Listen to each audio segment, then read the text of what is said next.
right, folks, it's time for the secret sauce. And today it's all about avoiding shiny object syndrome. And if you know what I'm talking about, I'm sure you've already had a problem with shiny objects at least one time in your career. Sometimes there's just stuff that we want to buy because we love it, because we love what we do. But we need to think about our purchases. And no, Terry, I'm not going to convince everybody not to buy. I'm just going to make them think about it first. The end of the year is fast approaching, and with it, the last chance for businesses to purchase before the books close for the tax season. As someone who is often approached for opinions on upgrades for embroidery equipment to electronics, I'd like to give you some guidelines that I follow when evaluating my Q4 upgrades. So if I can't purchase in any of the following categories, if I can't put that purchase there, it has to be considered as secondary to any that fit into these categories. So these are the things that I'm looking for. Something that alleviates pain points. The surest way to prove the value of purchase is to have already felt the pain of needing the product or service that you want to buy. If you're constantly slowing down production to deal with a malfunctioning machine, sending out work that's well within your skill set because you don't have a tool, or have continuous problems with keeping information together for your jobs, then buying a new machine, adding a tool, or subscribing to shop management software is a no-brainer. This also goes for purchases that will simply allow you to alleviate customer pain points related to the process of working with you. So once again, like online services, like any sort of upgrades that allow you to remove the friction of purchasing, I think also fall into this category. In short, if you have some sort of consistent complaint that a reasonable expenditure can greatly improve, that's not a shiny object anymore. The second kind of category I go for are things that create opportunity.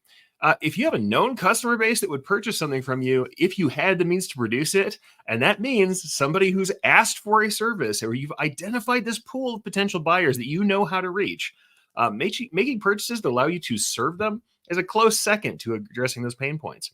Again, before you make the purchase, be sure that you can answer the ever important questions. Who will this serve?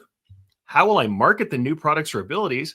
And what do I need to change and charge in order to make this worthwhile? So what do I change about my business, and what do I charge to make this worthwhile as an offering?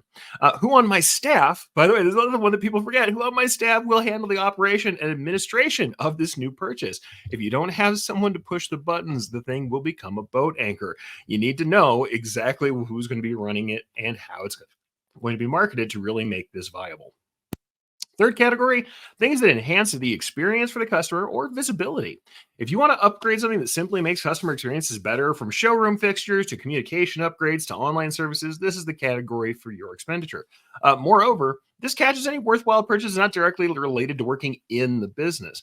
This can be anything that increases the estimation of your value in the eyes of the customer, including renovations to your shop or your customer-facing spaces, branding, signage, offline and offline or online presence upgrades, and the like. If a purchase will put you directly in front of more potential buyers or will greatly improve the experience of your current buyers, it could fit here. And lastly but not least, I just want to make sure you think about approaching this with total honesty.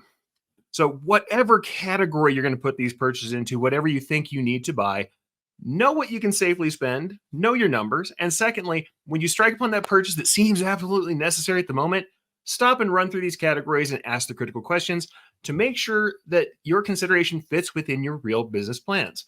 Honestly, if you're honest with yourself, if you're careful about what you're doing, the chances are you already know whether a purchase makes sense or not. And, that's my secret sauce, and I really hope it hits the spot.